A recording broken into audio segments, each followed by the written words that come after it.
बिस्मिल्लाहिर्रहमानिर्रहीम। Respected participant, हमारी qualify BEd की सीरीज का ये चैप्टर नंबर 7 है और ये बहुत ही इम्पोर्टेंट चैप्टर है, असेसमेंट इन एजुकेशन। खास तौर पे इसको जो है ना एफपीएससी का जो प्रोफेशनल पार्ट है वो हर सब्जेक्ट के लिए इसमें से आता है, तो इसको आप लाजमी अच्छे से याद करें और देखें। क्वेश्चन नंबर 1 है, instrument used for measuring sample of behaviour is test. अब देखिए 4 किस्म होती है इसकी, ये इन्होंने लिखा हुआ है, इसकी तरतीब भी यही है। सबसे पहले टेस्ट होता है, फिर मेजरमेंट, फिर असेसमेंट और फिर एवेल्युएशन। अब ये क्या चीज होते हैं? टेस्ट क्या होता है? टेस्ट सैंपल ऑफ बिहेवियर होता है।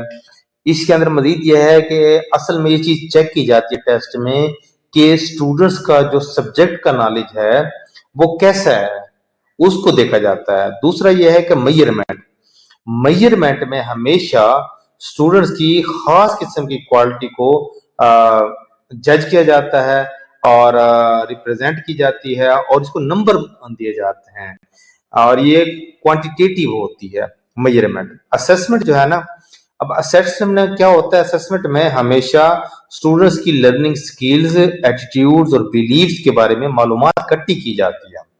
और एवेल्युएशन क्या होता है? एवेल्युएशन होता है जो मालूमात हासिल की गई है उस मालूमात की इंटरप्रिटेशन होती है और फाइनल जजमेंट की जाती है। तो ये इस तरह कुछ मतलब इसकी कुछ डेफिनेशंस हैं, साथ साथ में हम चलते रहेंगे, इसके बताते रहेंगे आपको। तो ये 4 जो है ना आपने तरतीब इसकी याद रख लेनी है, टेस्ट, मेजरमेंट, असेसमेंट और एवेल्युएशन। क्वेश्चन नंबर 2 है, limited to quantitative description of people's performance. People's की यानी कि शागिर्दों की या सीखने वालों की जो परफॉर्मेंस है उसको क्वांटिटेटिव जो डिस्क्रिप्शन होती है या क्वांटिटेटिव में जो बयान की जाए तो उसे मेजरमेंट कहते हैं। ऑप्शन नंबर बी दुरुस्त है। क्वेश्चन नंबर 3 है, the purpose of the evaluation is to make judgement. Evaluation का जब भी लफ्ज आएगा फाइनल डिसीजन या जजमेंट, ये बात याद रखें। क्वेश्चन नंबर 4 है, the purpose of evaluation is to make judgement about educational quality. याद रखें कि इवैल्यूएशन हमेशा क्वालिटेटिव होती है और मेजरमेंट हमेशा क्वांटिटेटिव होती है।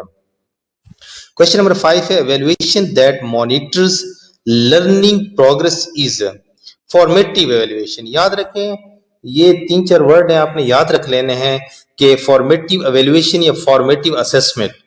ड्यूरिंग एक लफ्ज है और कंटिन्यूअस और एक है प्रोग्रेस।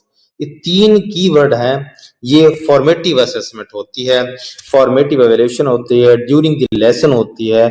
और फॉर्मेटिव असेसमेंट का एवेल्यूएशन का मतलब ये होता है कि उसमें बेहतरी लाई जाए।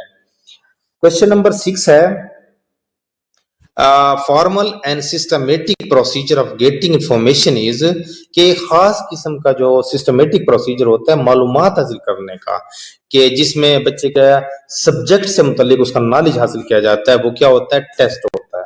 क्वेश्चन नंबर 7 है, the process of obtaining numerical values. Numerical values, scores, ये मेजरमेंट में दिए जाते हैं, इसको क्वांटिटेटिव मतलब वैल्यू भी कहते हैं। क्वेश्चन नंबर 8 है, a sum of questions is called a test. Question number 9 है, the first step in measurement is decision of what to measure. देखिए मेजरमेंट में सबसे पहला स्टेप यही है कि मेजर क्या चीज करनी है, आपने क्या चीज मेजर करनी है। क्वेश्चन नंबर 10 है, the purpose of formative evaluation is monitoring progress of student. देखिए प्रोग्रेस का वर्ड आ गया, मैंने 3 वर्ड बताए थे, ड्यूरिंग, ड्यूरेशन या ड्यूरिंग द लेसन, और ये प्रोग्रेस और कंटिन्यूअस, ये फॉर्मेटिव एवेल्यूएशन में आता है। तो इसमें मॉनिटरिंग प्रोग्रेस ऑफ स्टूडेंट्स जो है ना इसका दुरुस्त है। क्वेश्चन नंबर 11 है, to assess achievement at the end of instruction is summative assessment. Formative assessment duration में उसमें होता है। ये देखिए 4 हैं, ये placement, formative assessment, summative assessment और डायग्नोस्टिक। ये चारों में आपको इसके बारे में बता देता हूँ थोड़ा थोड़ा करके।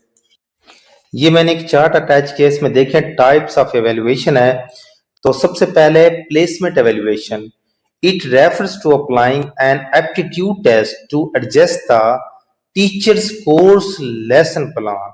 यानी कि टीचर के जो कोर्स है उसके बारे में जो थोड़ा सा बहुत टेस्ट लिया जाता है, क्या ये बच्चा ये कोर्स पढ़ पाएगा या नहीं पढ़ पाएगा, तो उसको प्लेसमेंट टेस्ट या प्लेसमेंट एवेल्युएशन कहते हैं। फिर है फॉर्मेटिव एवेल्युएशन। फॉर्मेटिव एवेल्युएशन का मकसद क्या होता है? Provide feedback to teachers and the students. ये टीचर स्टूडेंट्स को फीडबैक देता है to identify some weakness in his her students, कि स्टूडेंट्स के अंदर जो वीकनेस होती है उसको दुरुस्त करने के लिए, उसकी निशानदेही करने के लिए ये टीचर स्टूडेंट्स को क्या करता है? फीडबैक देता है। Formative evaluation. डायग्नोस्टिक इवैल्यूएशन क्या होता है? Use of diagnostic test if students have persistent learning difficulty, यानी कि जब कोई हर्डल पेश आ रही हो, कोई डिफिकल्टीज पेश आ रही हो बच्चे को मतलब लर्निंग में, तो उसमें डायग्नोस्टिक होता है, डायग्नोस्टिक एवेल्युएशन होती है। फिर उसके बाद है समेटिव एवेल्युएशन। ये एंड होता है, और जो ऑब्जेक्टिव आप लोगों ने डिजाइन किए गए हैं उसको अचीव किया जाता है। It looks at the entire course of instruction और program to determine if objectives have been achieved. देखिए एंड पे जो है ना ऑब्जेक्टिव अचीव हुए हैं या नहीं हुए, ये एंड पे होता है। तो ये आपने इसको देख लेना है। ये 4 किस्म के होते हैं। प्लेसमेंट मतलब बिफोर जो है ना कोर्स से जो लिया जाता है, बच्चा ये कोर्स पढ़ पाएगा या नहीं, एप्टीट्यूड टेस्ट इसमें आ जाते हैं। फॉर्मेटिव जो है ना बच्चों की वीकनेस को दूर करने के लिए जो टेस्ट दिया जाता है, कंटिन्यूअस प्रोग्रेस या ड्यूरेशन क्लास जो टेस्ट लिए जाते हैं। समेटिव असेसमेंट होता है eight the end of the session, यानी कि कुछ भी हो एंड में जाके जो है ना ये लिया जाता है। और डायग्नोस्टिक होता है जो परमानेंट डिफिकल्टीज बच्चे को फेस हो रही होती है उसको कहते हैं। अच्छा, इसमें देखिए प्लेसमेंट में क्या है? प्लेसमेंट में हमेशा के placement evaluation as the name suggest it is design to place the right person in the right place. For example medical entrance exam, देखें प्लेसमेंट का मतलब होता है कि ये बच्चा मेडिकल में जा सकता है या नहीं जा सकता, ये इंजीनियरिंग में जा सकता है या नहीं जा सकता, इस बच्चे को कहाँ पे प्लेस मिलनी चाहिए, तो इसे प्लेसमेंट टेस्ट एवेल्युएशन कहते हैं। नेक्स्ट है formative evaluation. Formative evaluation is done during the process of instruction. जब आप पढ़ा रहे हैं उसके दौरान जो है ना ये होती है। Its main objective is to provide continuous feedback to both the teacher and the student. ये कंटिन्यूस फीडबैक चलता रहता है स्टूडेंट्स और टीचर के दरमियान। समेटिव एवेल्युएशन क्या होता है? It takes place at the end of an instruction to know what extent the objective previously fixed have been accomplished, यानी कितने आपने जो ऑब्जेक्टिव जो है ना वो डिजाइन किए थे वो हासिल किए गए हैं। For example the final test, mid term examination वगैरह जो है ना ये इसमें शामिल है। तो ये 4 किस्म के असेसमेंट होती है, ये मैंने आपको तफसील से बता दिया। क्वेश्चन नंबर 12 है vast of all in scope test measurement assessment evaluation. Evaluation ये जो है ना इसकी ये हायरार्की है, सबसे पहले टेस्ट होता है, फिर मेजरमेंट होती है, फिर असेसमेंट और फिर एंड पे एवेल्युएशन। ये ऑप्शन नंबर डी दुरुस्त है। क्वेश्चन नंबर 13 है द राइट सीक्वेंस इज, देखो राइट सीक्वेंस वही है test measurement assessment evaluation, option number C दुरुस्त है। द लीस्ट इन स्कोप के वो टेस्ट है, सबसे जो मतलब जिसका स्कोप नैरो हो वो टेस्ट है। Permanent difficulties in learning are investigated, देखो मैंने पहले बताया था कि परमानेंट डिफिकल्टीज हमेशा डायग्नोस्टिक इवैल्यूएशन में होती है। 16 है broader in meaning is aims. अब देखो ये 3 किस्म के होते हैं, एक एम्स होते हैं, एक गोल्स होते हैं और एक ऑब्जेक्टिव्स होते हैं। अब देख लेते हैं एम्स क्या होता है, इसको अगो के नाम लफ्ज से याद कर लें, AGO अगो।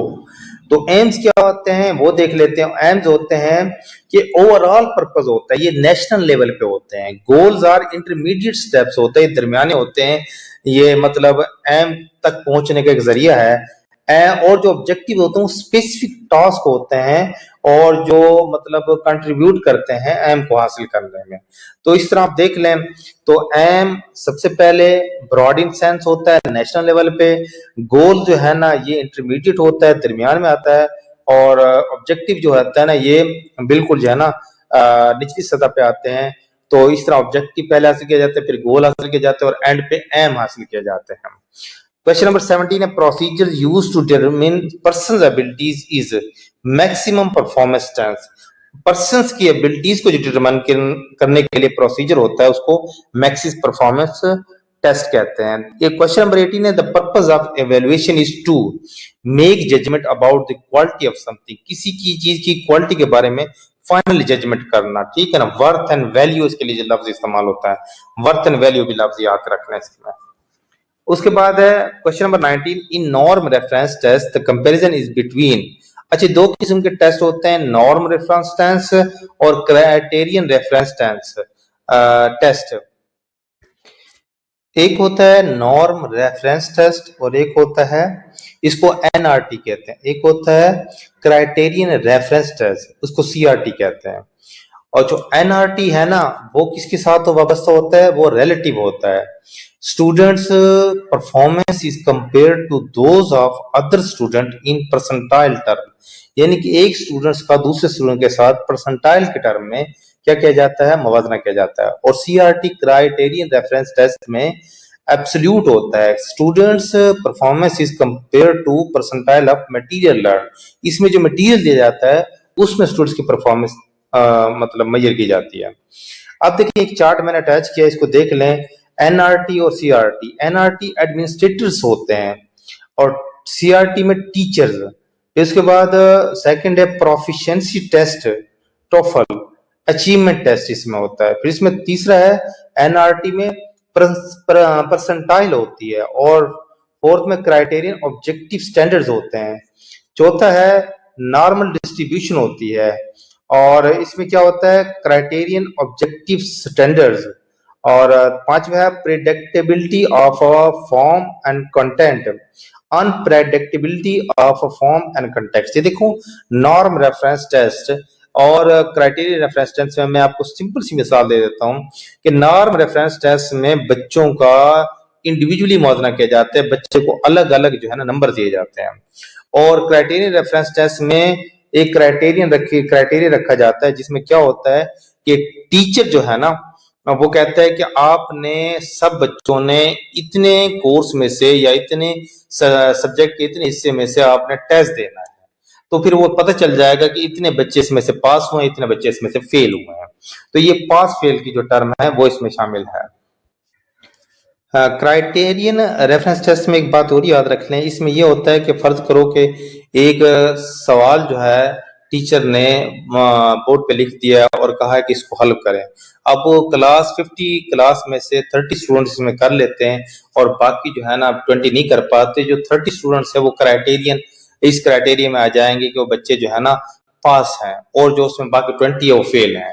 जबकि नॉर्म रेफरेंस टेस्ट में ये होगा कि हर बच्चे का इंडिविजुअली मौजना किया जाएगा। तो क्वेश्चन नंबर 20 है, in which question marking will be more reliable, multiple choice question, MCQs, ये बहुत रिलायबल होते हैं। 21 है, facility value of less than 0.20 means item is difficult. ये फैसिलिटी वैल्यू है, इसके बारे में मैं आपको बाद में बताता हूं कि क्या चीज होती है। तो ये बात याद रखें, facility value of less than 0.20 item is difficult, इसमें आइटम डिफिकल्ट होता है। 22 है, objective type question have advantage over essay type because such questions are easy to mark. देखो, ऑब्जेक्टिव टाइप क्वेश्चन का सबसे बड़ा फायदा यह है कि एक तो इसमें ये आसानी से मार्क हो जाते हैं और इसमें रिलायबिलिटी बहुत ज्यादा होती है। अब इसमें सवाल है कि रिलायबिलिटी और वैलिडिटी क्या है, वो मैं आपको बता देता हूँ। रिलायबिलिटी क्या होती है, reliability is about the consistency of measure and validity is about the accuracy of the measure. जो आप मेजर कर रहे हैं ना, रिलायबिलिटी में कंसिस्टेंसी होनी चाहिए, वैलिडिटी में एक्यूरेसी होनी चाहिए। और वैलिडिटी जो है ना क्या होती है, involves content criterion construct validity, whereas reliability involves test, retest, iterator and internal consistency। तो इसमें जो है ना वैलिडिटी और रिलायबिलिटी के दरमियान एक बात याद रखें कि रिलायबिलिटी में कंसिस्टेंसी होती है, कि इसको जो है ना जितनी बार भी जो बंदा टेस्ट ले उसका आंसर वही होगा। और जो वैलिडिटी होती है वो एक्यूरेट होती है और जो चीज मेजर की जाती है। फर्ज करो कि मैंने मैथ का सवाल पढ़ाया तो मैथ ही की मैंने क्या करना है, टेस्ट लेना है। उसमें कोई ये जमा के सवाल पढ़ाए, सॉरी मैंने जमा के सवाल पढ़ाए तो मैं जमा के सवाल का ही टेस्ट लूंगा, उसमें माइनस के सवाल नहीं डालूंगा। तो इसी तरह तो ये वैलिडिटी होती है टेस्ट को। रिलायबिलिटी का मतलब है अगर 4 बंदे भी टेस्ट को चेक करें तो चारों का स्कोर सेम ही आएगा, तो उसे रिलायबिलिटी कहते हैं। 23 a discrimination value of more than 0.4 mean item is acceptable. Question number 24, a test involving the construction of a certain patterns or solving problems in the terms of concrete materials are called performance test. Test involving the construction. अब देखो construction का एक लफ्ज आ गया है, तो इसमें क्या चीज है, तामीरी चीज होती है। तो परफॉर्मेंस में क्या होता है, इंसान परफॉर्म करके दिखाता है। तो ये आपने कीवर्ड इसमें याद करना है। क्वेश्चन नंबर 25 है, इन multiple choice item the stem of the item should be meaningful. जो स्टेम होता है ना, यानी कि क्वेश्चन जैसे कि 25 ये स्टेम है टोटल मुकम्मल, और इसके 4 ऑप्शन है, ये डिस्ट्रैक्टर्स होते हैं। तो फिर क्या होना चाहिए, मीनिंगफुल होना चाहिए। 26 है which appropriate verb will you use to make an objective behaviour. तो ये टू कंस्ट्रक्ट है, जैसे कंस्ट्रक्ट में तामीरी रवैया होता है, तामीरी चीज होती है, तो फिर क्या होता है, तो बिहेवियर जो है ना ऑब्जेक्टिव बिहेवियर, तो इसके लिए टू कंस्ट्रक्ट जो है ना ये वर्ब अप्रोप्रिएट है। 27 है objectives representing the purpose of instruction of a teacher are called instructional. Objectives representing the purpose of instruction, instruction का जो पर्पस है ना वो क्या करता है, टीचर के लिए क्या करता है, वो इंस्ट्रक्शनल बेस्ड ऑब्जेक्टिव्स होते हैं। 28 है द मेन एडवांटेज ऑफ ऐसे टाइप इज, ऐसे टाइप का मेन एडवांटेज क्या, they can measure complex learning outcome which can not be measured with other types of question. देखिए जो एमसीक्यूज टेस्ट होते हैं या स्ट्रक्चर्ड मतलब जो एसेज होते हैं, तो फिर उनमें क्या होता है, उनमें ये होता है कि मतलब एक बच्चा लिमिटेड हो जाता है, जैसे कि 200 वर्ड लिखने हैं, या मकसद है कि या एमसीक्यूज है कि 4 ऑप्शन है, ठीक है तो ठीक वरना गलत। लेकिन ऐसे टाइप टेस्ट में ये होता है कि बच्चे की अंदर की क्रिएटिविटी जो है ना सामने आएगी, लेकिन उसमें मार्क्स जो है ना वो एक जैसे नहीं आएंगे। हर मार्किंग करने वाला उसके मार्क्स अलग अलग देगा। 29 है running description of active behaviour of a student as observed by the teacher. Anecdotal record, anecdotal record क्या होता है, वाकयाती रिकॉर्ड।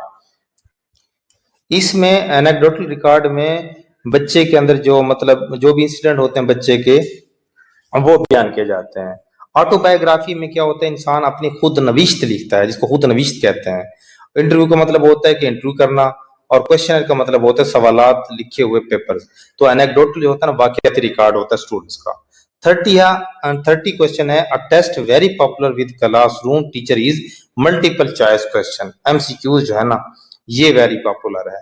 31 है frequently used tools of summative evaluation और टेस्ट के जरिए समेटिव इवैल्यूएशन की जाती है। क्वेश्चन नंबर 32 है which of the following statement is a criterion referenced interpretation. अब इसमें 2 है, नॉर्म रेफरेंस टेस्ट और क्राइटेरियन रेफरेंस टेस्ट।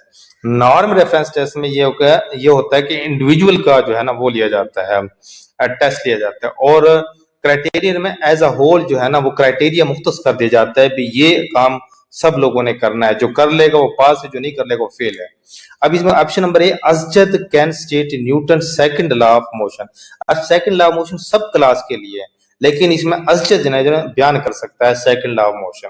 तो जबकि Ahmed got the highest score का लफ्ज आ गया, तो फिर इसका मतलब है कि ये नॉर्मल रेफरेंस टेस्ट में Dawood grey score is 350, Rimsha percentile in math test is 35, तो ऑप्शन नंबर ए दुरुस्त है। 33 है the most commonly used guessing formula correction formula, guessing correction formula to predict and control is S equal to R minus W over N minus 1।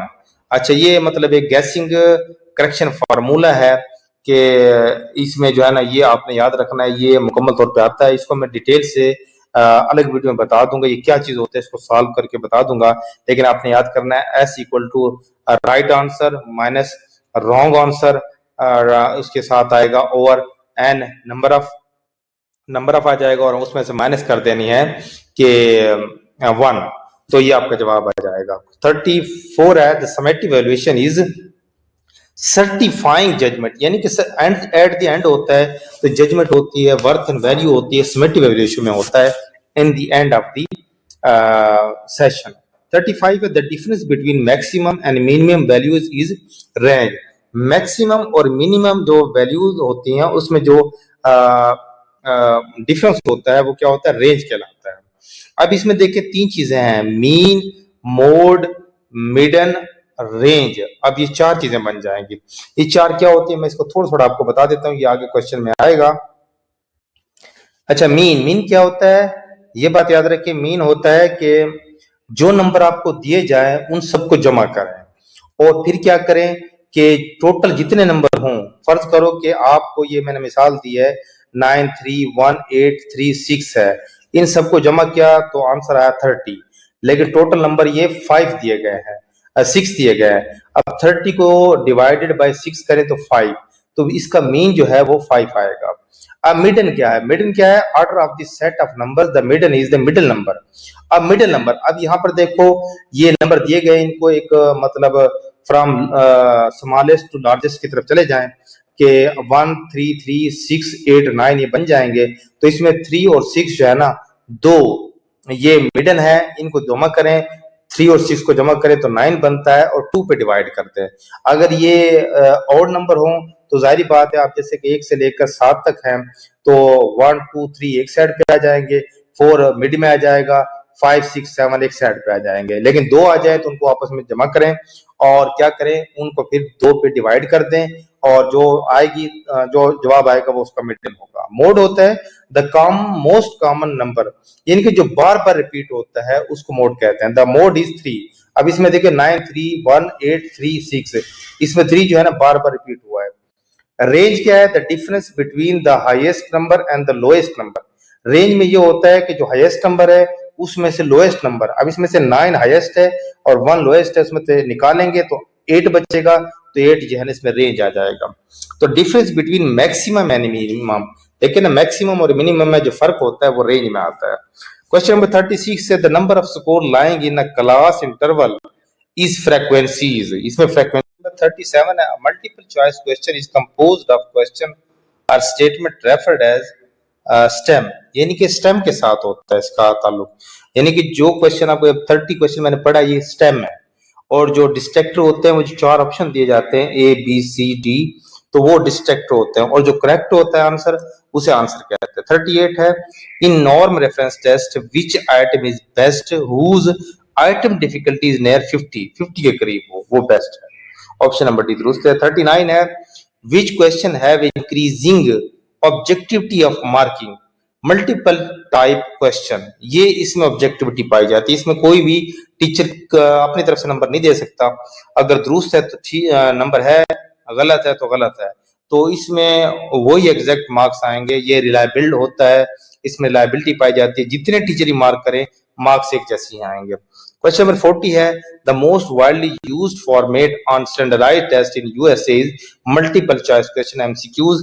41 है which questions are difficult to mark with reliability unstructured ऐसे। देखो एक तो ये है कि ना reliability का मतलब मैंने पहले बताया है कि अगर 4 पर्सन भी इसको मार्क करें तो एक जैसा ही क्या आएगा, उसका जवाब आएगा, एक जैसे मार्क्स देंगे। लेकिन ये जो अनस्ट्रक्चर्ड ऐसे है या स्ट्रक्चर्ड ऐसे भी हो तो फिर भी ये मुश्किल होता है, तो अनस्ट्रक्चर्ड तो और ही मुश्किल होगा, तो हर एक के मुख्तलिफ मार्क्स होंगे चेक करने वाले के। तो ऑप्शन नंबर डी दुरुस्त है। Projective technique are used to measure personality को मेजर करने के लिए प्रोजेक्टिव टेक्निक इस्तेमाल की जाती है। 43 है test meant for prediction on a certain criterion are called aptitude test. Aptitude test जो होता है ना, इसमें क्राइटेरियन एक खास किस्म का क्राइटेरिया होता है, इसमें अगर कोई पास हो जाए तो ठीक है, वरना उसको उसमें से निकाल दिया जाता है, और टेस्ट ये प्रिडिक्शन के लिए इस्तेमाल होता है। 44 Kuder Richardson method is used to estimate reliability. ये कुडर रिचर्डसन का फार्मूला है, इसमें क्या होता है कि इसमें रिलायबिलिटी को चेक किया जाता है। क्वेश्चन नंबर 45 है value that divides the data into 2 equal parts is median. ये मेडन आ जाएगा कि जो नंबर भी दिए जाए 1 to 7 तक नंबर है, तो इसमें जो है ना 1 2 3 एक तरफ है, 4 इसमें मेडन आ जाएगा और 5 6 7 3 एक तरफ है।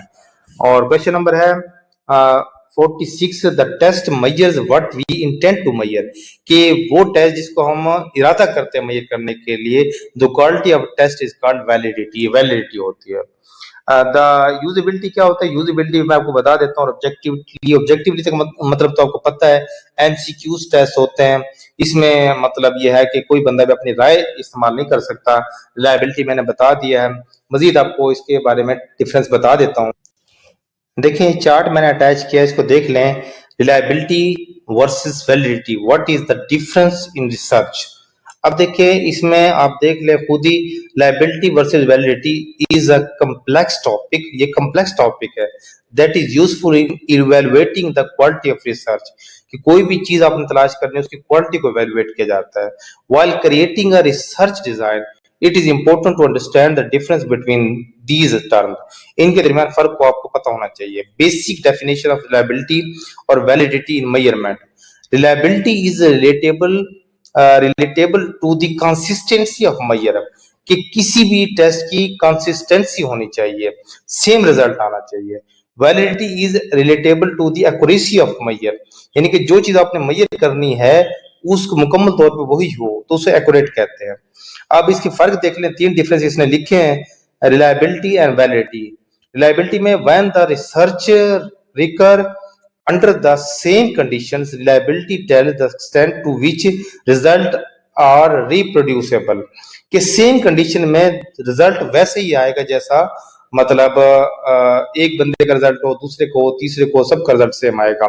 फिर है द रिजल्ट 46 का जो आंसर है वो वैलिडिटी है। वैलिडिटी का आपको ये बता दिया है, जिस चीज को मेजर करने का मकसूद हो वो ही उसका आंसर होता है वैलिडिटी। और रिलायबिलिटी का मतलब होता है बार बार इसका जो भी चेकर इसको चेक करेगा उसको वही आंसर होगा, वही मतलब इसकी जवाब आएगा। यूजेबिलिटी में 7 स्टेप होते हैं, वो कौन कौन से होते हैं मैं बता देता हूँ। Plan the test, recruit participants, prepare material, set up environment, conduct the test, analyse data और रिपोर्ट रिजल्ट्स। 7 स्टेप्स हैं, ये चार्ट मैंने दिखाए आपको, ये यूजेबिलिटी के लिए इस्तेमाल होता है। फिर कोई क्वेश्चन नंबर 47 है, the length of the test is an important factor in obtaining a representative sample, option number B दुरुस्त है। 48 midden of the 1 6 4 5 2 3 3.5। अब 3.5 कैसे आया, देखो ये 1 से लेके 6 तक है, तो इसमें 3 और 4 जो है ना इसका दरमियानी 2 डिजिट बनेंगे, तो इनको आपस में जमा करें तो 7 आता है, 7 को डिवाइड करें 2 पे तो 3.5 इसका आंसर आता है। 49 the formula for mean is used, x sigma मतलब x है equal to ex over n, तो ये इसका फार्मूला फॉर मीन है, ये बात ये एज इट आपको याद करना पड़ेगा। 50 the test made to compare the performance of student with the other students is called norm reference test. देखो दूसरे टेस्ट स्टूडेंट के साथ का मुकाबला किया जाए तो नॉर्म रेफरेंस टेस्ट है। और जब एज अ होल पूरी क्लास को एक मटेरियल दे दी जाए कि इस पे जो पूरा उतरेगा वो पास है वरना वो फेल है। 51 है, summative evaluation is used at the end of the programme. 52 है, the appearance of normal curve resembles with bell, option number B दुरुस्त है। The alternative name of the table of specification is test blueprints. ये table of specification का मैंने एक chart attach किया, वो देख लें। देखें इसमें सबसे पहले कॉग्निटिव डोमेन का ये टेबल ऑफ स्पेसिफिकेशन है, इसमें जो है ना क्वेश्चन के को डिवाइड किया जाता है। अब कंटेंट डोमेन में देखें टेक्निक इसमें क्या होगी, 12 मार्क्स की होगी, नॉलेज और कम्प्रिहेंशन की। प्लानिंग टैक्टिक्स क्या हो गए, वो 9 मार्क्स के होंगे, और रूल्स जो है ना 9 मार्क्स से इसमें 30 मार्क्स बन जाएंगे। फिर एप्लीकेशन एनालिसिस जो है ना वो 16 12 40 बन जाएंगे। इस तरह सिंथेसिस एंड इवैल्यूएशन के जो है ना 12 9 9 30, ये टोटल जब मार्क्स करेंगे तो 100 बन जाएंगे। ये टेबल ऑफ स्पेसिफिकेशन है, टेस्ट ब्लूप्रिंट भी इसे कहते हैं। 54 है, table of specification helps in test development, test development के लिए मदद करता है। 55 है, the purpose of table of specification is, ये तमाम है, to develop integration between objectives and content, to develop a balanced test to help the teacher for sampling questions from all contents. 56 है the table of specification is prepared by all of the above are developing a list of instructional objectives, preparing the draft of course contents, preparing two-way chart. 57 the supply type test item is completion items. True false इसमें देखिए दो दो option होते हैं, matching columns ये option होता है इसमें दो, और एमसीक्यूज में भी ऑप्शन होते हैं, लेकिन कंप्लीशन में ब्लैंक जगह होती है, उसमें आपने खुद अपनी तरफ से पुट करना है, तो वो क्या सप्लाई टाइप टेस्ट कहलाएगा. 58 alternative response item is true and false, right and wrong, correct और इनकरेक्ट, ये सारे इसमें दुरुस्त हैं. 59 how many columns matching items to have, two column होते हैं मैचिंग कॉलम में. फिर है 60 the item in the column for which a match is sought is premise, इसको प्रीमाइज कहते हैं, यानी कि जो कॉलम तीसरा कॉलम होगा ना, the item in the column for which a match is sort, यानी कि दो कॉलम होते हैं जो जिसमें कॉलम जो है ना क्या किया जाता है, the item in the column for which a match is sort, कि जिस कॉलम के लिए मैच तलाश किया जाता है उसे प्रीमाइज कहते हैं, इसमें तीसरा कॉलम नहीं होता. 61 है identifying relationship between two things is demonstrated by matching item, जिसमें दो चीजों की क्या किया जाए, उसमें रिलेशनशिप बयान किया जाए. 62 है the statement of problem in MCQs is, यानी कि वो क्या होता है जो क्वेश्चन बताया जाता है जैसे कि ये statement of the problem in MCQs is, ये खुद ही स्टेम है, तो ऑप्शन नंबर ए दुरुस्त है. और डिस्ट्रैक्टर वो होते हैं जो चार ऑप्शन दिए जाते हैं, और जो करेक्ट होता है उसको आंसर कहते हैं. 63 the list of suggested answers in MCQs is alternatives choices option all of the above, दुरुस्त है. 64 the correct option in MCQs is answer. 65 the incorrect option in MCQs are distractors. 66 the most widely replicable test item is MCQs test. 67 the type of essay item in which contents are limited, restricted response question, जिसमें जो है ना content limit करी जाए. फर्ज करें कि आपको एक ऐसे दिया जाता है, उसमें कहा जाता है 200 to 250 तक आपने उसमें वर्ड लिखने हैं, तो रिस्ट्रिक्टेड रिस्पॉन्स क्वेश्चन कहलाएगा. फिर है the ability to select, organise, integrate and evaluate ideas is demonstrated, और जिसमें ये मतलब रिस्ट्रिक्शन ना हो कि इसमें इतने वर्ड लिखने हैं, उसको एक्सटेंडेड रिस्पॉन्स क्वेश्चन कहते हैं. उसमें हर स्टूडेंट जो है ना अपनी मर्जी से आंसर का जवाब जितना भी एक्सटेंड करना चाहे कर सकता है. The score of a student getting 70 correct and 30 incorrect answers in true or false items by applying guessing correction formula will be 40. अब इसका जो है ना बनाएंगे तो आप ये 40 बनेगा, कैसे बनेगा वो मैं आपको बता देता हूं. देखिए गैसिंग फार्मूला क्या है कि S equal to R minus W, यानी कि राइट आंसर और रॉन्ग आंसर, और n number of choices for each. देखिए नंबर ये दोबारा देख लेते हैं इसको, R ये S equal to R minus W over N minus 1. अब R है राइट आंसर इसमें 70 है और करेक्ट आंसर इसमें 30 है, और नंबर ऑफ चॉइसेस कितने हैं, हर एक के एक नंबर है, तो 1 माइनस 1 आएगा. अब देखो S इक्वल टू 70 माइनस 30, तो 40 बच जाएगा, और माइनस 1 और प्लस 1 ये मतलब 0 बचेगा, तो 40 इसका आंसर आएगा. ये मैंने साथ में देखिए सॉल्व करके आपको बता भी दिया है. क्वेश्चन नंबर 70 है the score of a student getting 70 correct and 30 incorrect answer in MCQs atom having 4 option by applying guessing correction formula will be. अब देखिए इसमें क्या आएगा, इसका 60 आएगा, ये बात अपने ध्यान में रखना है. और ट्रू एंड फॉल्स में देख लें वो एक अलग चीज है, ये अलग चीज है. 71 है the analysis of items is necessary in standardized test. 72 है which one is not the type of test by purpose, essay type test, ये पर्पस के लिहाज से टेस्ट नहीं है, टेस्ट की किस्म नहीं है. Standardised test, criterion reference test, norm reference test ये है. 73 type of test by method, objective type test. Question number है 74 students performance is compared with other students in norm reference test. Students performance is compared with clearly defined learning task criterion reference test. अब देखो norm reference test में students का comparison किया जाता है और criterion reference test में जो मटेरियल दिया जाता है उसकी बिना पे गैस किया जाता है कितने बच्चे इसमें हल कर सकते हैं। 76 a test that measure learning outcomes of student is achievement test. 77 the test designed to predict future performance is aptitude test. Future prediction के लिए क्या होता है, एप्टीट्यूड टेस्ट होता है। 78 है the founder of modern intelligence test was Alfred Binet. इसका जवाब है Alfred beneath.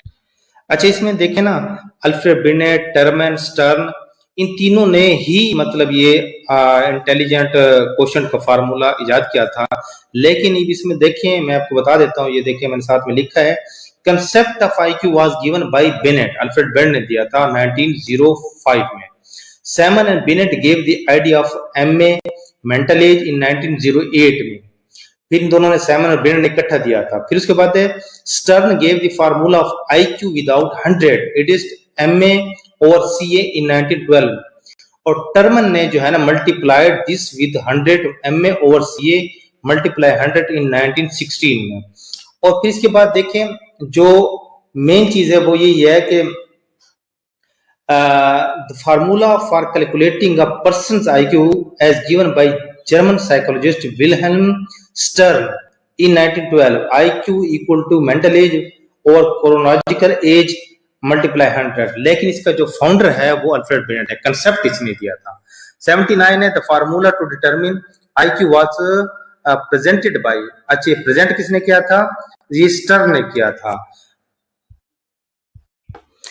The formula for calculating a person's IQ as given by German psychologist Wilhelm Stern in 1912 is IQ equal to mental age or chronological age multiply 100। ये stern ने दिया था।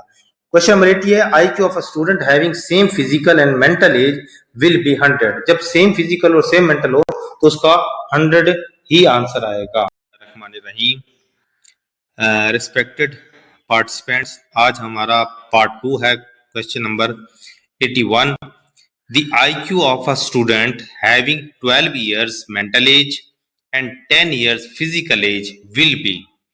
इसका answer है 120। अब कैसे है, देखो मैंने सॉल्व किया है, ये आपके सामने लिखा हुआ है कि 12 डिवाइडेड बाय 10 मल्टीप्लाई 100।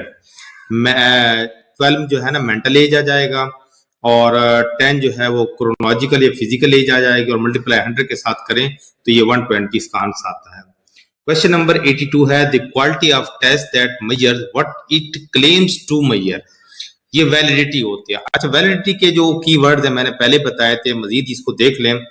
वैलिडिटी जो है ना उसके अंदर जो है ना कंटेंट, क्राइटेरियन और कंस्ट्रक्ट ये अल्फाज आते हैं, जबकि रिलायबिलिटी के अंदर जो है ना वो टेस्ट, ए टेस्ट, इंटररेटर और इंटरनल कंसिस्टेंसी ये मतलब कीवर्ड आते हैं। तो यहाँ पर बात की गई है कि what it claims to measure, यानी कि जिस चीज का क्लेम किया जाए तो ये जो है ना इसमें आएगा वैलिडिटी। और उसके बाद ये कि वैलिडिटी में एक्यूरेसी ऑफ मेजर आता है और रिलायबिलिटी में कंसिस्टेंसी ऑफ मेजर आता है। 83 है the characteristic of a test to discriminate between high achievers and low achievers. देखो हाई अचीवर्स और लो अचीवर्स के दरमियान जो फर्क करता है ना तो वो क्या होता है, डिफरेंशिएबिलिटी। ये ऑप्शन नंबर डी दुरुस्त है। 84 है if the scoring of the test is not affected by any factor quality of test is called objectivity. जब भी कोई फैक्टर अगर इफेक्ट करेगा ना टेस्ट को, उसके स्कोर को, इसका मतलब है वो उसमें ऑब्जेक्टिविटी नहीं है, उसमें फिर सब्जेक्टिविटी पाई जाएगी। अगर कोई भी फैक्टर उसको इफेक्ट ना करे तो फिर वो ऑब्जेक्टिविटी होगी। ऑप्शन नंबर 85 है the quality of test to give some cross scores when administrated at different occasion is reliable. अच्छा रिलायबिलिटी, अब देखिए सेम स्कोर्स, एक वर्ड है सेम स्कोर, कंसिस्टेंसी, टेस्ट, ये टेस्ट, ये तमाम कीवर्ड जो है ना रिलायबिलिटी के लिए होते हैं। और यहाँ पर क्वेश्चन पूछा है क्वालिटी ऑफ टेस्ट के टेस्ट की सबसे अच्छी क्वालिटी क्या है, to give same scores when administered at different occasion. जहां पर भी उस टेस्ट को मेजर किया जाए तो उसमें रिलायबिलिटी होगी, सेम स्कोर आएगा।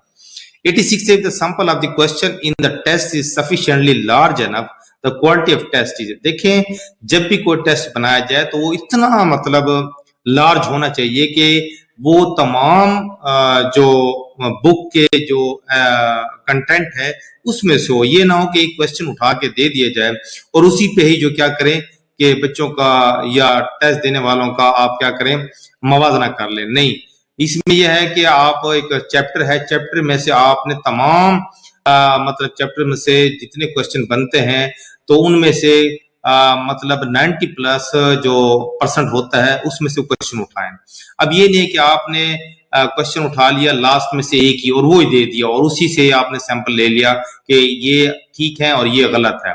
अब जब इस तरह हम एक क्या करते हैं किसी की एक खामी को देखकर बस उसके ऊपर क्या करते हैं उसकी सारी अच्छाइयों क्या कर देते हैं पीछे हटा देते हैं, उस खामी के ऊपर गौर करते हैं। तो असल में ये चीजें यही टेस्ट के बारे में है कि वो इतना एडुकेट होना चाहिए कि वो तमाम जो चैप्टर या बुक पढ़ाई गई है हो तो उसमें से तमाम चैप्टर्स में से तमाम पार्ट्स में से चैप्टर के उसमें से वो क्वेश्चन उठाया जाए और इतना मतलब लार्ज होना चाहिए कि ताकि हर बच्चा उसको अटेम्प्ट कर सके। अब एक बच्चे ने पूरी बुक पढ़ी है उसमें और एक बच्चे ने सिर्फ एक चैप्टर पढ़ा है और उसी में से क्वेश्चन आ जाए तो उसमें बड़ा फर्क होगा। तो इसी तरह जब पूरी बुक पढ़ने वाला बच्चा और एक चैप्टर पढ़ने वाला बच्चा जब आपस में मुवाजना किया जाएगा तो पूरी बुक पढ़ने वाले बच्चे को क्वेश्चन के आंसर ज्यादा आएंगे तो वो हाई अचीवर्स बन जाएगा। तो इसीलिए इसको एडुकेट होना चाहिए, तमाम जो है ना क्राइटेरिया जो बुक का होता है या टेस्ट का होता है उसमें शामिल होना चाहिए। 87 है the quality of test showing ease of time cost administration and interpretation is called usability. Usability होता है टाइम कॉस्ट एडमिनिस्ट्रेशन और इंटरप्रिटेशन इसमें आती है। 88 है item analysis focus to find out. Item analysis जो है ना फैसिलिटी इंडेक्स को भी करता है, डिस्क्रिमिनेशन पावर भी है, इफेक्टिवनेस ऑफ डिस्ट्रैक्टर है, ये तमाम इसके आंसर दुरुस्त है। 89 है फैसिलिटी इंडेक्स डिफिकल्टी लेवल। याद रखें जब भी फैसिलिटी इंडेक्स का लफ्ज आएगा तो आपने याद रखना है ये डिफिकल्टी लेवल की बात हो रही होती है। ऑफ एन आइटम डिटरमिन्स वो है ईज और डिफिकल्टी कि फैसिलिटी इंडेक्स में जो है ना ये देखा जाता है कि आइटम जो है वो इजी है या डिफिकल्टी है उसके अंदर। 90 high and low achievers are sorted out by discrimination power. अब देखिए मैंने पीछे बताया 89 क्वेश्चन में देखिए फैसिलिटी इंडेक्स जो है वो डिफिकल्टी लेवल को बताता है। उसमें क्वेश्चन मतलब जो रिजल्ट आता है वो क्या है, वो इजी है बच्चों के लिए या डिफिकल्टी है उसके अंदर। और जो हाई अचीवर जो लो अचीवर्स होते हैं उसमें डिस्क्रिमिनेशन पावर या डिफरेंशिएबिलिटी ये लफ्ज इस्तेमाल किया जाता है। अब ये दो एक अलग चीजें हैं। 91 है the test item is acceptable when its difficulty facility index और difficulty level ranges from 30 to 70% के दरमियान जो आइटम होगा टेस्ट आइटम वो एक्सेप्टेबल है, ये बात याद रखें। 30 से कम हो तो वो क्या होगा, बिलो 30 हो तो डिफिकल्ट होगा और अबव 70 हो तो वो इजी होगा। ये बात आपने ये रेंज याद रख लेनी है, ये डिफिकल्टी लेवल या फैसिलिटी इंडेक्स की रेंज है। 92 है test item is very easy when value of facility index difficulty level is higher than. अब देखो 70 से अबव है तो वो क्या होगा, वो इजी होगा, वेरी इजी, और जब 30 से कम है तो वो वेरी डिफिकल्ट होगा, और 30 to 7 के दरमियान है तो क्या होगा, वो एक्सेप्टेबल होगा। 93 है test item is very difficult when value of facility index difficulty level is less than 30%। जब 30% से कम होगा तो वेरी डिफिकल्ट हो जाएगा, और 30 to 7 ये एक नॉर्मल रेंज है, एक्सेप्टेबल है। 94 है discrimination power of an item. Number 94 है discrimination power of an atom is acceptable when its value ranges 0.30 से 1 तक। अब देखिए एक होता है फैसिलिटी इंडेक्स, उसमें डिफिकल्टी लेवल बताया जाता है वो इजी है या डिफिकल्ट है, वो 30% से 70% में एक्सेप्टेबल है। डिस्क्रिमिनेशन पावर या डिफरेंशिएबिलिटी जो है ना वो 0.30 से 1 तक हो तो वो हाई अचीवर्स और लो अचीवर्स में फर्क करेगा। अगर 0.30 से नीचे हो तब भी नहीं करेगा, और 1 से ऊपर हो तब भी नहीं करेगा, और 1 तक हो तो वो 100% जो क्या करेगा वो डिस्क्रिमिनेशन पावर उसमें होगी, उसमें डिफरेंशिएबिलिटी होगी, हाई अचीवर्स और लो अचीवर्स में फर्क करेगा। 95 है test item discriminates 100% when its value for discrimination is 1। जब 1 होगी तो 100% जो है ना वो हाई अचीवर्स और लो अचीवर्स को अलग करेगा। 96 है test item can not discriminate low achievers and high achievers where its value is lower than. देखो 0.30 से कम होगी तो वो लो अचीवर्स हाई अचीवर्स के दरमियान फर्क नहीं कर पाएगा। तो इसकी रेंज होनी चाहिए 0.30 से 1 तक। ये डिस्क्रिमिनेशन पावर का मतलब एक फार्मूला है। और फैसिलिटी इंडेक्स डिफिकल्टी लेवल में 30% से 70% होना चाहिए। 30% से नीचे होगा तो वो क्या होगा, डिफिकल्ट होगा, और 30% 70% अबव होगा तो क्या होगा, वो इजी होगा। इसीलिए फैसिलिटी इंडेक्स की जो वैल्यू है वो 30% टू 70%, ये एक एक्सेप्टेबल वैल्यू है। और ये जो डिस्क्रिमिनेशन पावर, ये डिफरेंशिएबिलिटी है या हाई अचीवर्स या लो अचीवर्स हैं, उसमें 0.30 से 1 तक होना चाहिए। अगर इससे कम होगा तो वो हाई अचीवर्स और लो अचीवर्स के दरमियान फर्क नहीं कर पाएगा वो आइटम।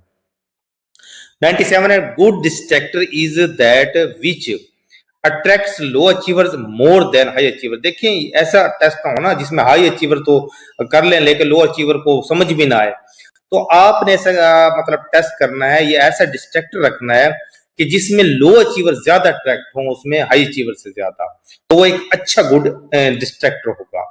98 है बैड डिस्ट्रैक्टर क्या होता है, अब इसमें तमाम है पढ़ देता हूं। Attracts high achievers more than low achievers. Bad distractor ये है कि हाई अचीवर तो उसमें अट्रैक्ट होते हैं जबकि लो अचीवर नहीं होते, ये बैड डिस्ट्रैक्टर की निशानी है। Does not attract at all to any student, किसी को भी अट्रैक्ट नहीं करता, तो इसका मतलब ये भी गलत है। Attract high achievers and low achievers equally, ये भी गलत है। हाई अचीवर्स और लो अचीवर्स जब इक्वली उसको अट्रैक्ट करेंगे तो ये भी नहीं हो सकता। तो इसीलिए डिस्ट्रैक्टर, गुड डिस्ट्रैक्टर ऐसा होता है जो लो अचीवर्स को ज्यादा अट्रैक्ट करे और हाई अचीवर्स को कम अट्रैक्ट करे, यानी कि उनको भी करे लेकिन ज्यादा क्या करे, लो अचीवर को भी उसमें इन्वॉल्व करना शुरू कर दे, तो वो डिस्ट्रैक्टर होता है। और बैड डिस्ट्रैक्टर होता है जो ये तमाम तो 3 आंसर मैंने बताए ये होते हैं। Question number 99, the type of interview when interview is one individual interview.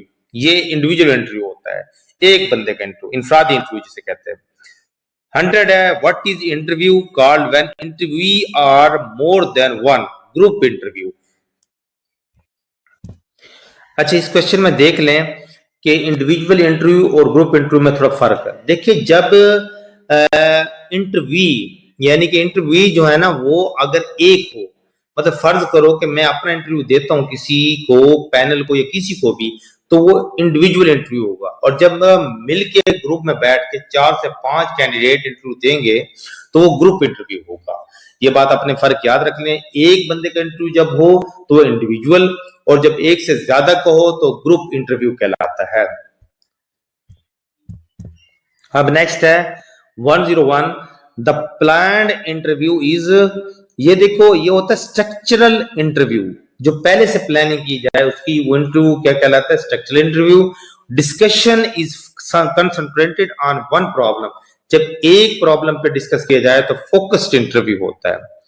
103 है the collection of productive work called to evaluate the performance of student. हाँ देखिए स्टूडेंट्स की परफॉर्मेंस को जब एवेल्युएट किया जाए और उसको एक वर्क के तौर पे कलेक्ट कर लिया जाए उसे पोर्टफोलियो कहते हैं। 104 है the type of marking and reporting system is, क्या कहलाता है, traditional marking system, pass fail system, letters to the parent, all of the above. The type of marking and reporting system, ये ऑप्शन नंबर डी दुरुस्त है। 105 है what is the average of 20, 21, 22, 23। इसमें देखिए 3 चीजें होती हैं। अब ये एवरेज मतलब ये होता है, इसको दूसरे लफ्जों में मीन भी कहते हैं, और दूसरा जो इसका मतलब आता है स्टैटिस्टिकल जो टर्म है ये मीडियन आता है, और मीडियन या मेडन, और तीसरा आता है मोड, और चौथा आता है रेंज। अब मीन क्या है, एवरेज क्या है? मीन में आपने जो आपके पास वैल्यूज दी गई हैं, जो डिजिट्स दी गए हैं, उनको आपस में जमा करें और जो आंसर आए जो मतलब जमा करके जो जवाब आता है तो उसको जो तादाद दी गई है, अब ये देखो मैं आपको हल करके दिखा देता हूँ। 20, 21 प्लस 22 प्लस 23 सबको आपस में ऐड करें तो जो जवाब आएगा उसको 4 पे तकसीम करेंगे तो इसका जो जब जवाब आएगा वो 21.5 आएगा। ये मैंने सामने हल भी किया हुआ है। अब देखें ये जो है ना टोटल 20 प्लस 21 प्लस 22 प्लस 23 ये 86 बनता है और जो इसका मतलब टोटल जो डिजिट्स हैं वो मतलब वैल्यूज हैं वो 4 हैं, उसको तकसीम करें इस पे 86 पे तो क्या आंसर आएगा 21.5। तो ये होता है मीन या एवरेज जिसे कहते हैं। अब नेक्स्ट है what is the mode of 5 6 3 5 7 2 5 7। अब मोड क्या, मीन क्या, देखिए मीन मैंने बता दिया कि तमाम जो वैल्यूज हो तो उसको प्लस करें और जो जितनी वैल्यूज दी गई हैं टोटल नंबर पे डिवाइड करें तो आपका जवाब आ जाएगा। फिर है मीडियन जो है ना वो क्या होता है, उसमें आपने जो वैल्यूज दी गई उसको तरतीब से लेना है, जो दरमियान में वैल्यू आएगी। अब मैंने इसके आपको बताया था कि 1 से लेकर 7 तक अब गिनती है, उसमें से जो है ना 1 2 3 एक तरफ आ गए और 4 जो है ना ये मीडियन बन गया और 5 6 7 जो है ना ये एक तरफ आ जाएंगे। और मोड जो क्या होता है, मोड होता है जो चीज बार बार रिपीट हो, जो नंबर बार बार रिपीट हो उसको क्या कहते हैं, मोड कहते हैं। और रेंज क्या होता है कि हाईएस्ट वैल्यू में से लोएस्ट वैल्यू को माइनस करते हैं तो क्या आ जाएगा उसमें उसका आंसर आ जाएगा। अब ये मैंने साथ में एक चार्ट में अटैच किया, इसको देख लें गौर से आपको समझ आ जाएगी। अब यह मोड का जो डेफिनेशन थी वो कॉमन नंबर, बार बार जो नंबर रिपीट हो रहा है, अब इसमें 5 जो है ना 3 टाइम रिपीट हुआ है तो 5 इसका आंसर है। क्वेश्चन नंबर है 107, what is the median of 3 4 5 7 1 9 2 6 8। इनको तरतीब से लिखें तो 5 जो है ना वो दरमियान में आएगा तो उसका मीडियन कहलाएगा, क्योंकि जो ऑड नंबर होते हैं उसमें मीडियन एक ही डिजिट निकल आता है, लेकिन जो इवन नंबर होंगे तो उसके दरमियान में 2 डिजिट आएंगे तो उनको आपस में जमा करेंगे, 2 पे डिवाइड करेंगे तो आपका जवाब आ जाएगा। अब ये कितने हैं देखें 2 4 6 8 और मतलब 9। अब इसमें जो है ना 5 दरमियान में आ जाएगा, ये 1 से 9 तक है तो 5 दरमियान में, 4 एक तरफ 4 एक तरफ। 108, what is the median of 1 6 4 5। अब देखो 1 से लेकर 6 तक ये डिजिट है, अब 1 से लेकर 6 तक है तो इसमें 4 और 5 दरमियान में आएगा तो इसको इस पे क्या करेंगे 1 2 3 4, 3 और 4 जो है ना दरमियान में आएगा, 3 और 4 दरमियान में आएगा, 3 और 4 को आपस में जमा करें तो 7 आएगा, 7 को डिवाइड करें 2 पे तो 3.5 आएगा। 109 है item with difficulty index of 5%। अब देखिए 30% से कम, वही बात 30 से 70% तक एक्सेप्टेबल है, 70% से अबव वेरी इजी है और 30% से कम हो तो डिफिकल्ट है, तो ये डिफिकल्ट आ जाएगा। ऑप्शन नंबर डी दुरुस्त है। 110 है quality of a test is to give same scores at 2 times is called. देखो सेम स्कोर्स, ये जो मैंने लफ्ज बताए थे आपको वो आपने याद रखने हैं कि सेम स्कोर आएगा, चाहिए टेस्ट रीटेस्ट आ जाएगा, इंटररेटर या कंसिस्टेंसी, तो क्या आएगा ये रिलायबिलिटी है। 111 Alfred Binet's major contribution was testing in the field of mental। अब देखो इसने IQ फार्मूला दिया था, ये सामने IQ फार्मूला देखे ये है, वो आपने इसको ये IQ फार्मूला लाजिम पूछा जाता है, ये आपने याद रख लेना है। IQ equal to mental age over chronological age multiply 100। Next है 112 है the series which divide the country distribution in 2 equal halves is called. देखो जब 2 हिस्सों में तकसीम किया जाए, अब 1 से 9 तक डिजिट है तो इसमें जो 5 है वो क्या करता है, ये मतलब ना 2 रेंजेस को अलग करता है, उसे मीडियन कहते हैं। 113 है the score in distribution which has maximum frequency is mode. Maximum frequency मैंने बताया था क्या आएगा, मोड आएगा। मोड का मैंने पहले बताया था क्या चीज होता है, मोड में ये होता है कि वो जो मतलब वैल्यू दी जाती है वो बार बार रिपीट होती है। Accuracy of measurement is called, ये ऑप्शन गलत लिखा हुआ है उसने। वैलिडिटी, क्योंकि कंसिस्टेंसी का वर्ड आए तो वो कंसिस्टेंसी ऑफ मेजरमेंट का is called reliability, accuracy of measurement is called validity. Option number A दुरुस्त है। 115 है, which type of test ends to have the lowest reliability. Lowest reliability क्या होती है? एसए। अब एसए जो है ना, इसमें रिलायबिलिटी का कम से कम 3 चांस होता है, क्योंकि देखो एसए एक बच्चों को कहा जाए कि एसए लिखे।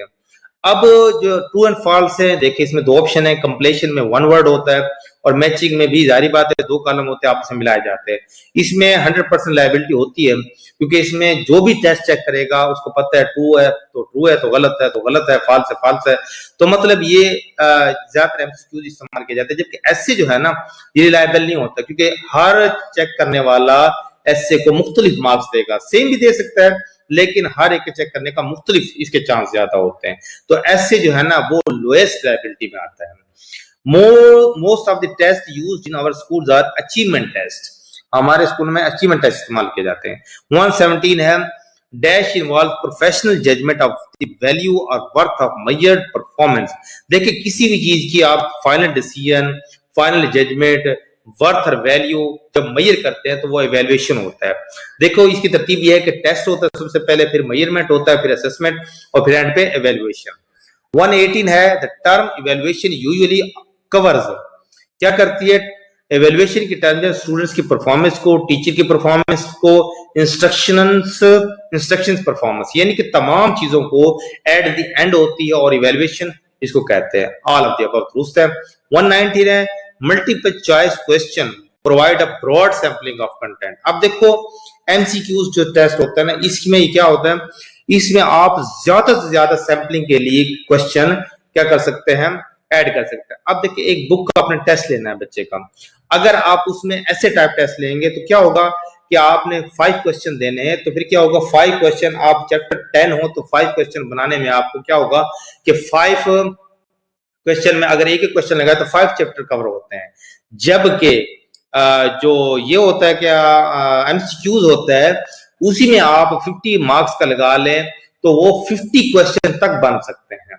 तो एमसीक्यूज में ज्यादा कंटेंट को किया जा सकता है, सैम्पलिंग किया जा सकता है। 120 norm reference test are design to rank people achievement. इसको नॉर्म रेफरेंस टेस्ट में मैंने नॉर्म रेफरेंस टेस्ट और क्राइटेरियन टेस्ट आपको बता दिया था, मैं दोबारा रिपीट कर देता हूं। नॉर्म रेफरेंस टेस्ट में स्टूडेंट्स के इंडिविजुअली कंपैरिजन किया जाता है और क्राइटेरियन रेफरेंस में मतलब जो क्लास होती है उसको कंटेंट बेस पे जज किया जाता है। अब देख लें नॉर्म रेफरेंस टेस्ट और क्राइटेरियन रेफरेंस टेस्ट में क्या डिफरेंस हो सकता है। देख लें कि नॉर्म में एनआरटी कहा जाता है और सीआरटी कहते हैं क्राइटेरियन रेफरेंस टेस्ट को। इसमें सबसे पहले एडमिनिस्ट्रेटर्स होते हैं एनआरटी में और सीआरटी में टीचर्स का रोल होता है। प्रोफिशिएंसी टेस्ट होता है टोफल और अचीवमेंट टेस्ट होता है सीआरटी में। परसेंटाइल होती है एनआरटी में और परसेंटेज होती है सीआरटी में। और नॉर्मल डिस्ट्रीब्यूशन होती है एनआरटी में और क्राइटेरियन ऑब्जेक्टिव स्टैंडर्ड्स होते हैं सीआरटी में। Predictability of form and content होता है और unpredictability of form and content CRT में होता है। मतलब आप सिंपल से याद कर लें कि नॉर्म रेफरेंस में कंपैरिजन ऑफ स्टूडेंट्स होता है और रैंक किया जाता है, और जो क्राइटेरियन रेफरेंस टेस्ट होता है उसमें कंटेंट बेस पे किया जाता है कि फर्ज करो कि न्यूटन का सेकंड लॉ ऑफ मोशन आप कौन कौन बता सकता है, जो बता सकता है वो पास है, जो नहीं बता सकता वो फेल है। 121 है, liability is concerned with the dash of students. Consistency, ये वर्ड याद रख लें, टेस्ट, रीटेस्ट, कंसिस्टेंसी, इंटरेटर, ये तमाम कीवर्ड जो है लायबिलिटी के लिए। 122 project is concerned with practical work, ये प्रैक्टिकल वर्क होता है। 123 dash is calculated by adding all the scores in distribution and then dividing that sum by the numbers of score। देखिए अब मैंने ये बताया था मीन, मीडियन और मोड। मीन में क्या होता है, जितने भी हिस्से दिए जाए उनको आपस में जमा करें और जितने हिस्से हों उसकी टोटल तादाद पे तकसीम कर दें तो आपके पास मीन या एवरेज आ जाएगी। 124 है, ऑप्शन नंबर ए दुरुस्त है इसका। 124 है, the primary determinant of a grade is the dash of student. जो प्राइमरी का मतलब डिटर्मिनेंट होता है जो ग्रेड देने का, वो क्या होता है, परफॉर्मेंस ऑफ द स्टूडेंट्स की परफॉर्मेंस देखी जाती है। 125 है an ability test includes achievement, aptitude, intelligence, option number D दुरुस्त है। 126 है we use simulation as teaching technique in performance test. Simulation होता है ये कि रोल प्ले, किसी ड्रामा को पेश करना, किसी हिस्टोरिकल इंसिडेंट को ड्रामाई अंदाज में पेश करना, तो ये परफॉर्मेंस होती है इसमें, तो ये सिमुलेशन टेस्ट या परफॉर्मेंस टेस्ट कहलाता है। 127 है the main purpose of classroom testing is compare students performance, students की परफॉर्मेंस क्या की जाती है, कंपेयर की जाती है। 128 diagnostic test evaluation is done after teaching. देखिए जब आप कोई चीज पढ़ाते हैं और बच्चा उसको पिक नहीं कर पाता, तो फिर आप डायग्नोस करते हैं कि बच्चा उसको पिक क्यों नहीं कर रहा, तो इसका मतलब है कि ये आफ्टर टीचिंग होता है डायग्नोस्टिक टेस्ट।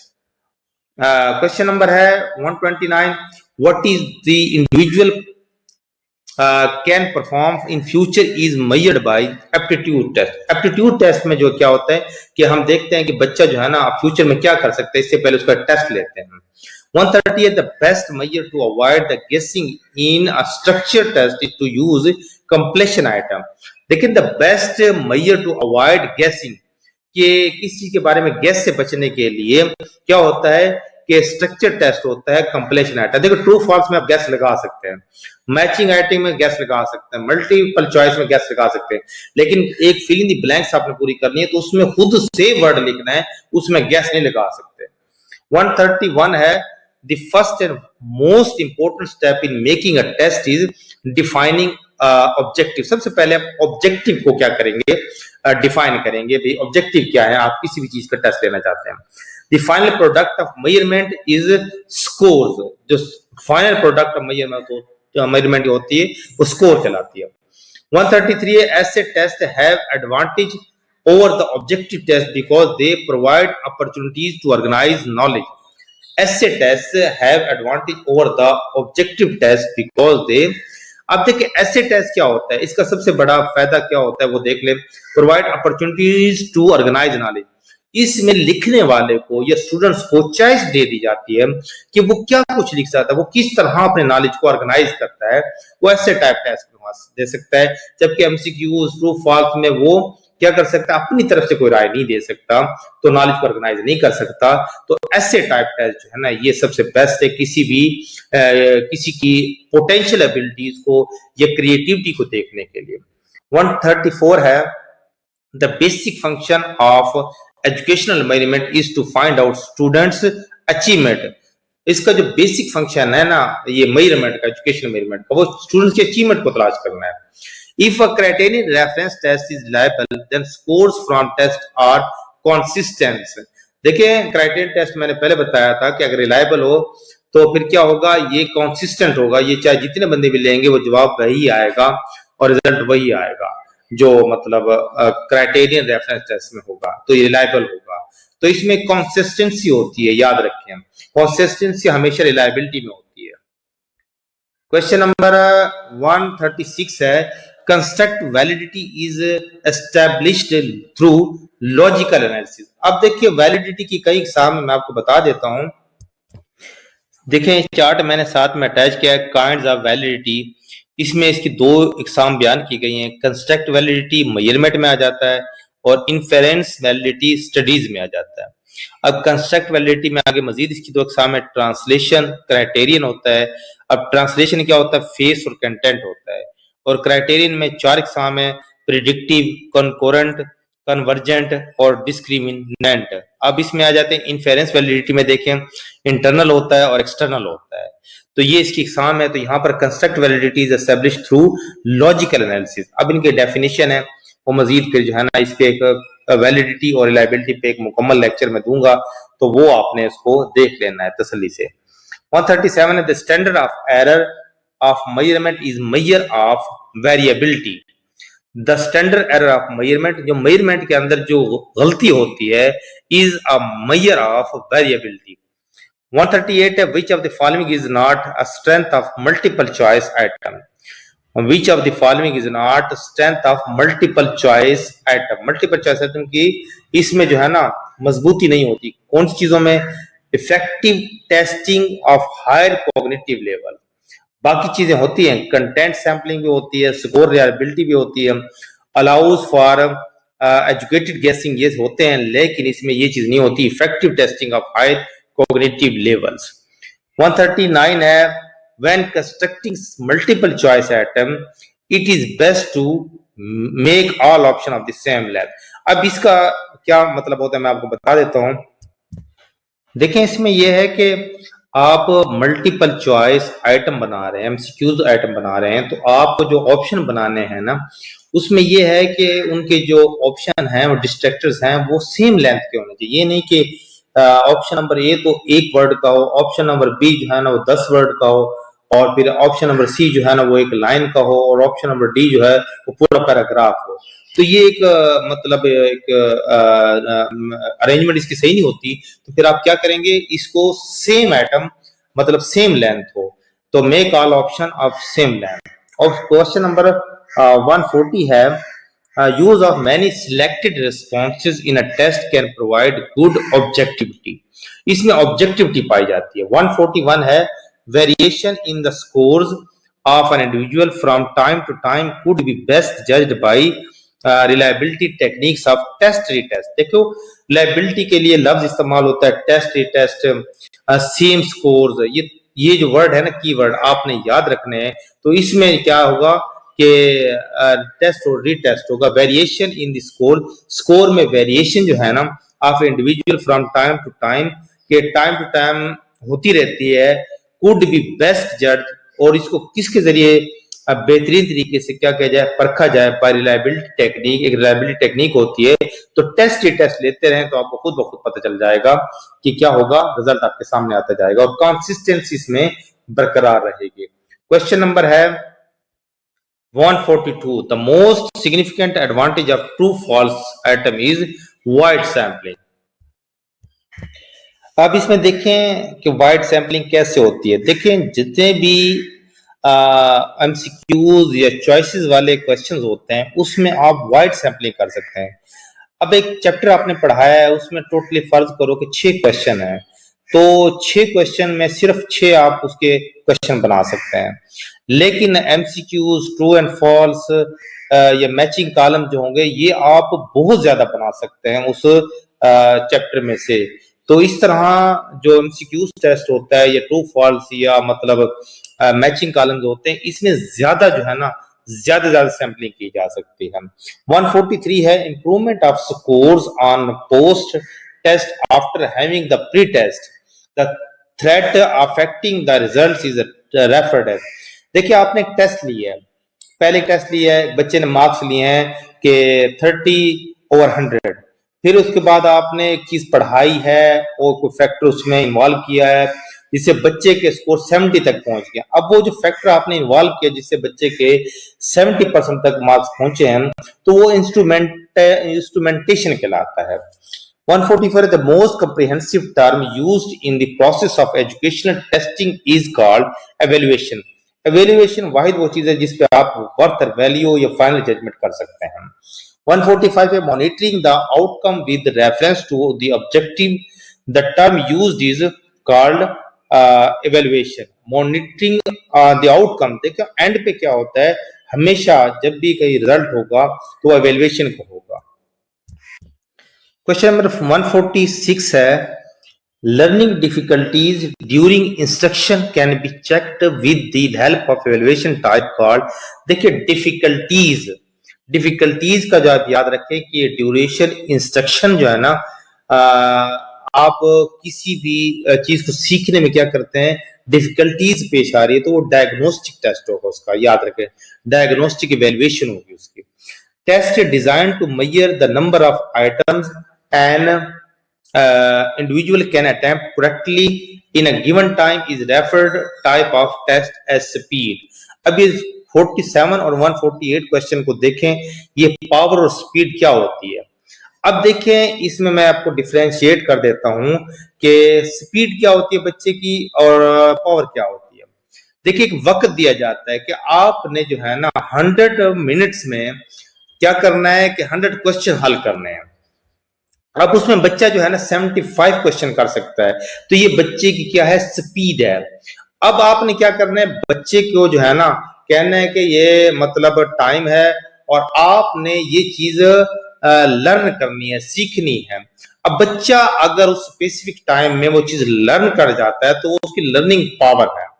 यानी कि लर्निंग पावर होती है कि वो उसकी स्पेसिफिक टाइम में सीखने की जो लर्निंग जो होती है उसकी वो पावर कहलाती है। और जो गिवन टाइम में जो क्वेश्चन हल कर सकता है वो उसको स्पीड कहते हैं। क्वेश्चन नंबर है 149। क्वेश्चन नंबर 149 है 27% of the papers with the highest score equal to lowest score 10 when higher equal to 8, lower equal to 3 for item number 10, what is the index of facility difficulty for item number 10? देखिए ये facility index जो इसमें difficulty level मालूम करने का एक formula है, ये मैं जो है ना किस नेक्स्ट वीडियो में आपको बता दूंगा, पर इसका जवाब याद कर लें 0.55। 150 है in a multiple choice test number of alternatives number is 4, what would be the score of candidate who has done 40 items correctly and 9 items wrongly? अब देखिए इसको आप एक गैसिंग करेक्शन फार्मूला है उसमें देख लें कि सबसे पहले करेक्टेड स्कोर है equal to R minus W over n minus 1। अब देखिए इसमें सबसे पहले r का मतलब क्या होता है, r है the number of right responses, W जो है होता है नंबर ऑफ रॉन्ग रिस्पॉन्सेज और and the number of choices for each item. इसका गैसिंग करेक्शन फार्मूला के जरिए आप इसको सॉल्व करेंगे तो ये वैल्यूज पुट करेंगे तो 37 इसका आंसर आ जाएगा। 151 है Spearman Brown prophecy formula is, Spearman Brown prophecy का फार्मूला है R equal to 2R over 1 plus R। 152 है an aptitude test measure, aptitude test कब मेजर किया जाता है, किस लिए मेजर किया जाता है, पोटेंशियल एबिलिटी के स्टूडेंट्स के अंदर जो छुपी हुई सलाहियतें हैं ना वो जांचने के लिए एप्टीट्यूड टेस्ट किया जाता है। 153 the first step in constructing a test is to decide what kind of test to use. अब सबसे पहले क्या होता है, आपने किस किस्म का जो टेस्ट है वो क्या करना है, इस्तेमाल करना है। तो सबसे पहले जो फर्स्ट स्टेप है वो आपने decide what kind of test to use, किस किस्म का टेस्ट करना है। फिर उसके बाद जो नेक्स्ट जो है ना मजीद ऑब्जेक्टिव इसके डिजाइन करने हैं या मजीद जो सीक्वेंस है उसके जरिए आपने हल करना है इसको। 154 है other things being equal which type of test tends to have the lowest liability. अब देखें ये क्वेश्चन बार बार रिपीट हो रहा है। लायबिलिटी मैंने आपको बताया था कि किसी भी टेस्ट की लायबिलिटी क्या है, उसमें टेस्ट, रीटेस्ट, सेम स्कोर्स और उसके बाद जो है ना कंसिस्टेंसी और इंटररेटर, ये तमाम जो लफ्ज जो है ना वो लायबिलिटी के लाते हैं। लेकिन इसमें बात की गई लोएस्ट लायबिलिटी की। देखिए true and false completion matching column, ये जो बंदा भी चेक करेगा वही इसका रिजल्ट आएगा। 10 बंदे भी चेक करें तो ट्रू एंड फॉल्स के एक बच्चे के 10 क्वेश्चन में से 5 क्वेश्चन गलत हैं तो वो 5 ही सब गलत करेंगे। तो लेकिन ऐसे एक क्रिएटिविटी के लिए इस्तेमाल हो जाता है, ये पोटेंशियल एबिलिटीज के लिए इस्तेमाल होता है, नॉलेज को ऑर्गेनाइज करने के लिए इस्तेमाल होता है। तो इसमें जब ऐसे लिखवाया जाएगा तो इसमें जो जितने भी चेकर हैं, मार्क देने वाले हैं, वो हर एक जो है ना मुख्तलिफ तरीके से उसको मार्क देगा, अपने तरीके से उसको चेक करेगा। तो इसमें रिलायबिलिटी नहीं हो पाएगी, इसमें सेम स्कोर नहीं आएंगे, तो मुख्तलिफ स्कोर आएगा। तो इसको ऐसे जो है ना ये लोएस्ट रिलायबिलिटी वाला टेस्ट बनेगा। क्वेश्चन नंबर है 155 the chief point of distinction between teacher made test and standardised test lines in the area of norms. ये लफ्ज नॉर्म्स इस्तेमाल होता है। क्वेश्चन नंबर 156 है 75th परसेंटाइल में also be termed as Q1, Q2, Q3, Q4। Q3 आएगा। देखें आप कोई भी चीज है उसके 4 पार्ट्स करते हैं, तो जब 4 पार्ट्स कर देंगे तो 100 में से 25, 25, 25 4 जगह पर डिवाइड हो जाएगा। अब यहाँ पर है 75th, तो 75th जो है ना तो क्वार्टर, तो 4 क्वार्टर बनेंगे तो 3 को आपस में जमा करें 25 प्लस 25 प्लस 25 तो 75 बनेगा, तो Q3 आएगा ये। क्वेश्चन नंबर 157 है the quality testing in education is only responsible by using standardised achievement test. ते ये जो है ना क्वालिटी टेस्टिंग इन एजुकेशन जो है ना वो किसके जरिए मुमकिन है, वो स्टैंडर्डाइज्ड अचीवमेंट टेस्ट के जरिए मुमकिन है। Achievement test batteries are widely used at degree level, ये डिग्री लेवल पे इस्तेमाल होती है। क्वेश्चन नंबर 159 है the scale that is used for attitude measurement is named. देखिए ये एक लिकर्ट स्केल है, तो ऐसे लिकर्ट ने इसको दिया था, इसी के नाम से इसका स्केल रख दिया गया लिकर्ट स्केल।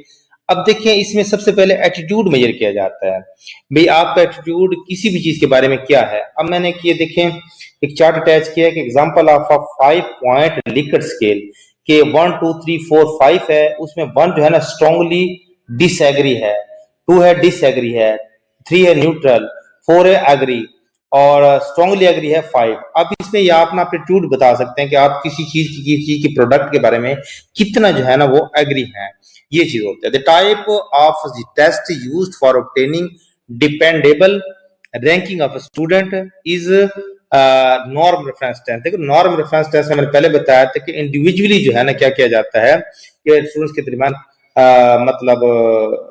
ये किया जाता है, कंपैरिजन किया जाता है और फिर इसको रैंक दिया जाता है स्टूडेंट्स को।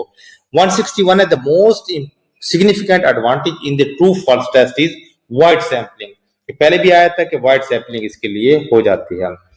क्वेश्चन नंबर है 162 a test design to know the students position in a group is called norm reference test. देखो फर्स्ट सेकंड थर्ड जो स्टूडेंट्स आते हैं तो वो ये नॉर्म रेफरेंस टेस्ट में आता है। जो क्राइटेरियन रेफरेंस टेस्ट होता है वो कंटेंट बेस्ड होता है कि किसी बच्चे को एक क्वेश्चन आ गया तो वो सारे अगर 10 बच्चे उनमें से 5 को आ गया तो पास हैं और 5 को नहीं आया तो फेल हैं। जबकि जो नॉर्मल रेफरेंस टेस्ट में पोजीशन दी जाती है कि इस बच्चे ने इतने मार्क्स हासिल किए हैं, इसको इस रैंक पर रखा गया है, तो ये चीज है ना पोजीशंस तो नॉर्मल रेफरेंस टेस्ट में होती है। 163 a sum of question is called test. अब देखिए तरतीब से लिखे हुए हैं टेस्ट, मेजरमेंट, असेसमेंट और evaluation. 164 the instrument to measure is कि जो इंस्ट्रूमेंट इस्तेमाल किया जाता है मेजर करने के लिए उसको टेस्ट कहते हैं। 165 measurement is the numerical value. 166 evaluation is value judgment final decision.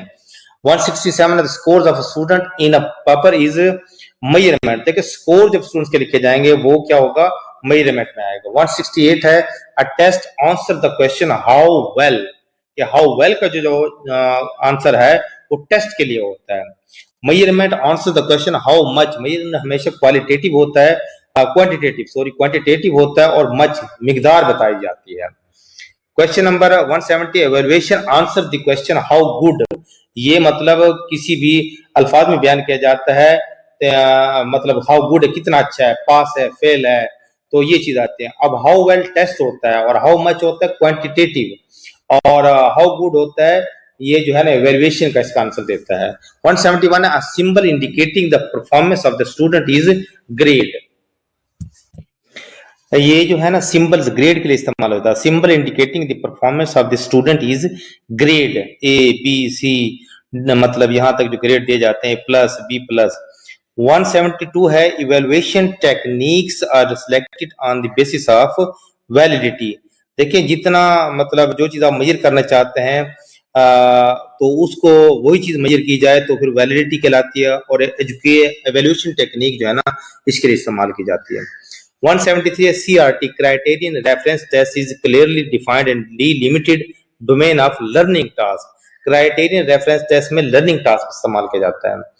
174 है evaluation is the systematic process of collecting analyzing data in order to make judgment। याद रखें लफ्ज judgment जो है ना final decision एक decision होता है final decision और जो है ना value and worth ये evaluation में आता है। 175 है instructional objective must include action work. देखिए इंस्ट्रक्शनल ऑब्जेक्टिव में यह है कि आप किस चीज का क्या करते हैं, काम करने का कहते हैं, जैसे fetch a glass of water, go, come here, अच्छा सिट डाउन, स्टैंड अप, ये तमाम जो लफ्ज है ना एक्शन वर्ब है। 176 है the first draft of objectives need to be evaluated, ये evaluate किया जाते हैं objectives को। 177 है usually NRT is not use for norm reference test, किस लिए इस्तेमाल नहीं होते? मेजर ऑफ अचीवमेंट इसके लिए इस्तेमाल होते हैं, ऑब्जेक्टिव टाइप आइटम ये भी इसके लिए इस्तेमाल होते हैं, मास्टरी टेस्टिंग डोमेन इसके लिए इस्तेमाल नहीं होते, एक सब्जेक्टिव आइटम इसके लिए भी इस्तेमाल होते हैं। तो ये हमारा चैप्टर मुकम्मल हो गया। तो नेक्स्ट चैप्टर के लिए मिलते हैं। अल्लाह हाफिज।